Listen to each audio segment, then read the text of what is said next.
Di tengah hiruk-pikuk laboratorium R&D Labs, terdapat inti dari inovasi, sebuah tim yang didedikasikan untuk menjajaki batas-batas teknologi dan pemahaman manusia.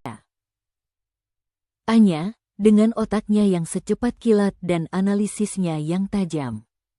Hari, sang jenius teknis yang bisa mengubah kode menjadi mahakarya. Dudi, arsitek infrastruktur yang tenang dan teliti. Wufi, sang intuitif, yang mampu membaca nuansa halus dalam data dan manusia. Dan Ardi, pemimpin yang visioner, yang mengikat semua benang menjadi sebuah visi yang kohesif. Mereka adalah Ide Labs, sebuah kolektif brilian yang didorong oleh rasa ingin tahu dan komitmen terhadap keunggulan. Namun, belakangan ini, ada kerudung tipis yang menyelimuti efisiensi mereka. Bukan masalah teknis atau krisis proyek, melainkan sesuatu yang lebih substansial, namun tak terlihat. Anya, yang biasanya tak tergoyahkan, sering merasa lelah dan mudah tersinggung setelah rapat yang intens, seolah-olah energinya terkuras habis. Hari, yang dikenal karena ketelitiannya, mulai membuat kesalahan kecil yang tidak biasa. Jari-jarinya seringkali terasa berat di atas keyboard, dan fokusnya mudah terganggu. Dudi, sang penenang, sesekali menunjukkan kepesatan emosi yang tidak karakternya, menghela napas panjang dan berat tanpa alasan jelas. Sementara Wufi, sang empati tim, tampak semakin menarik diri, matanya seringkali memudar, seolah-olah menyerap terlalu banyak beban emosional tak terlihat di sekelilingnya.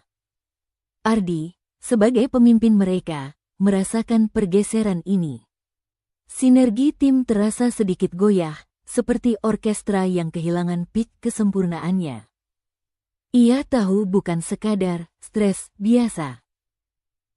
Ada sesuatu yang lebih dalam. Suatu sore, setelah presentasi proyek yang seharusnya berjalan mulus namun terasa tegang dan penuh kritik tak beralasan, tim kembali ke lab dengan suasana hati yang muram. Anya mengeluh sakit kepala berdenyut. Hari menendang kursi dengan frustrasi.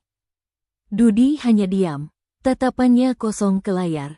Wufi merasakan gelombang energi negatif yang begitu pekat sehingga ia hampir kesulitan bernapas. "Ada apa dengan kita?" tanya Ardi, memecah kesunyian. "Ini bukan lagi sekadar tekanan kerja. Rasanya seperti kita diserang oleh sesuatu yang tidak terlihat." Wufi, dengan suara pelan namun tegas, menjawab, "Itu energi negatif, Ardi. Bukan hanya metafora. Itu nyata. Ini menumpul kesensitifan kita, membuat kita salah menafsirkan niat, dan perlahan-lahan mengikis kesejahteraan kita.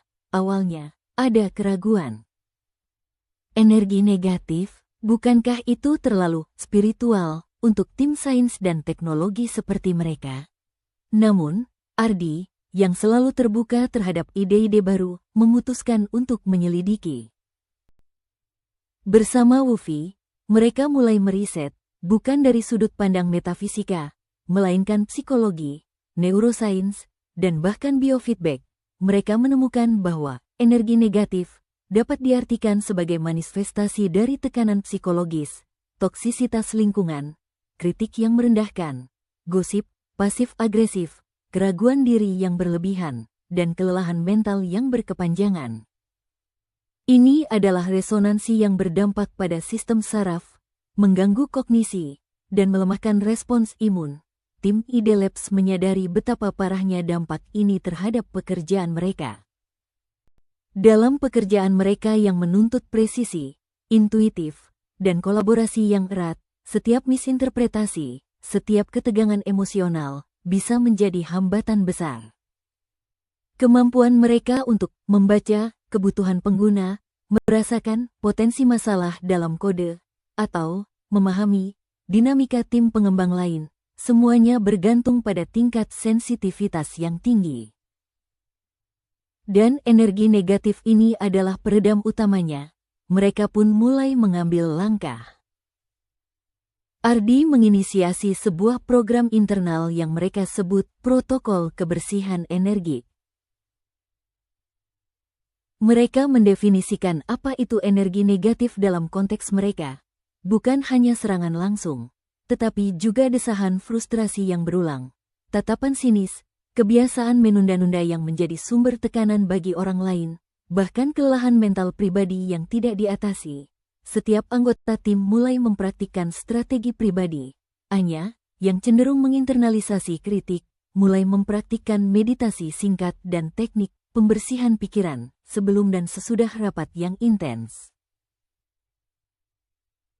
Ia belajar membedakan antara umpan balik konstruktif dan kritik yang didorong oleh ego orang lain.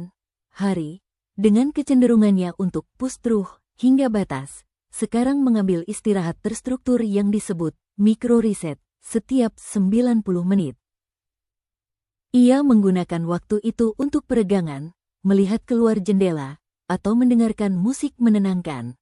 Dudi, yang sering menyerap stres orang lain, mulai berjalan-jalan singkat di luar gedung saat makan siang, sengaja mencari paparan alam dan sinar matahari untuk membumikan dirinya. Ia juga belajar mengatakan tidak dengan sopan pada permintaan yang tidak realistis. Wufi mengembangkan ritual perisai energi pribadi. Sebelum masuk ke lingkungan yang berpotensi negatif, ia membayangkan dirinya dikelilingi oleh cahaya pelindung, sebuah cara untuk mengatur batas-batas emosionalnya. Ia juga mulai secara aktif mengidentifikasi sumber-sumber energi positif dan mendekatinya.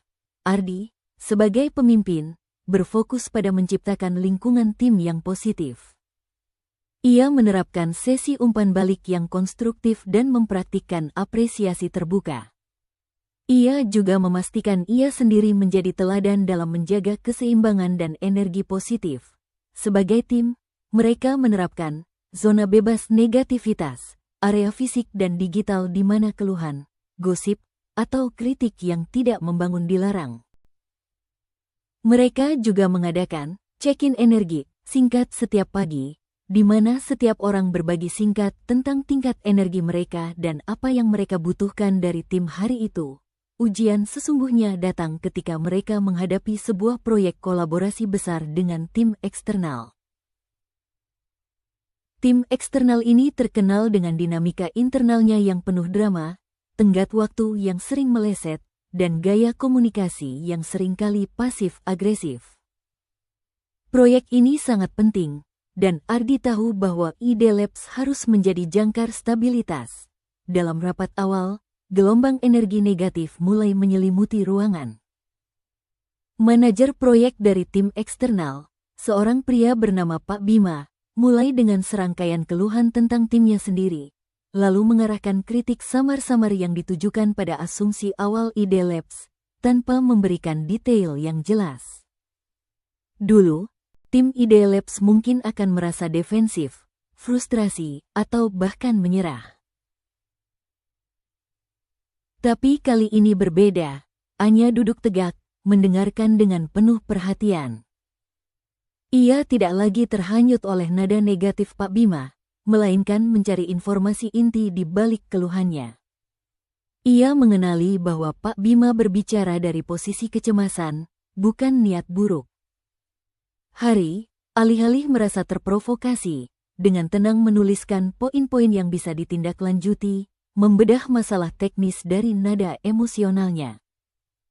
Dudi, dengan ketenangannya yang baru ditemukan, sesekali menyela dengan pertanyaan yang berorientasi solusi, secara halus mengarahkan percakapan menjauh dari kritik dan menuju tindakan. Wufi, tidak lagi kewalahan, justru menggunakan sensitivitasnya untuk merasakan suasana hati Pak Bima, dan pada saat yang tepat, ia menawarkan validasi singkat atas kekhawatiran Pak Bima, yang segera meredakan ketegangan di ruangan. Ardi, memimpin dengan keyakinan, mengakhiri rapat dengan rencana tindakan yang jelas, memancarkan aura positif yang sulit ditembus oleh energi negatif. Rapat-rapat selanjutnya pun demikian. Tim Ide Labs tidak lagi menjadi korban, melainkan pengelola energi. Mereka menjadi perisai bagi diri mereka sendiri dan pendorong bagi orang lain. Mereka dengan sabar menavigasi dinamika sulit, mengubah pertengkaran potensial menjadi diskusi produktif. Mereka menjaga batas-batas profesional mereka, menolak membiarkan drama pihak lain mengganggu fokus mereka. Ketika proyek berhasil diselesaikan, bukan hanya karena keunggulan teknis mereka, tetapi juga karena ketahanan dan ketajaman emosional mereka. Sensitivitas mereka benar-benar meningkat. Mereka kini bisa membaca nuansa halus dalam komunikasi, memahami motif di balik perilaku, dan merespons dengan kebijaksanaan daripada sekadar reaksi. Kesehatan mental dan fisik mereka pun membaik. Suasana di Ide Labs terasa lebih ringan, lebih bersemangat, lebih fokus. Kelelahan dan iritasi yang dulu melanda, kini menjadi kenangan samar. Tim Ide Labs telah belajar pelajaran berharga, mengenali dan mengatasi energi negatif bukanlah kemewahan, melainkan fondasi penting bagi kesejahteraan secara keseluruhan, dan bahkan merupakan aset strategis. Dengan melindungi diri dari gelombang energi yang merugikan, mereka tidak hanya menjaga kesehatan mental dan fisik mereka, tetapi juga mengasah kemampuan mereka untuk berinovasi, berkolaborasi, dan memimpin di garis depan teknologi. Mereka tidak hanya membangun masa depan, tetapi juga membangun diri mereka sendiri, satu energi positif pada satu waktu.